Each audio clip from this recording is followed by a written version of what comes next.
कलाचांद युद्ध विद्यार निपुण थिला। से विवाह करिथिला रघु पंडितंकर झियो तिलोत्तमा को। ता मां मनोरमा पुअर मंगल कामना पई सबु दिन जगन्नाथ को प्रार्थना करथुली। आलो रही गलु जे मु से कहानी तते बाट सारा कही कही चलीथिबी तू सुनी सुनी चलीथिबु। हां हां चलो चलो गोसे आम्हे नटिया गोसेई हो। कलाचांद मोर युद्ध को जीव।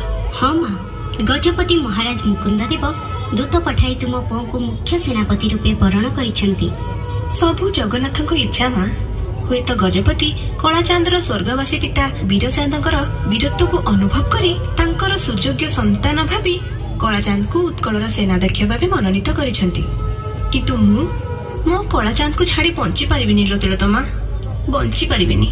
माँ माँ मते आशीर्वाद करो माँ। देश जाति द्रोही सारंगगढ़ राजा रामचंद्र देव को मो युद्ध रे परास्त करी तुमरी गोड़ को फेरी आसे। धन रे तू तो क्षत्रिय नुहे रे बाबा, तू तो ब्राह्मण संतान। पराक्रमी राजा रामचंद्र देव आउ तोर योद्धा सैन्य मानक विरुद्ध रे तू पारिबी जननी। जहार शिरा प्रशिरा रे वीर पितांकर वीर रक्त प्रवाहित, जहार पृष्ठ देश रे ममतामयी जननीर शुभ आशीर्वाद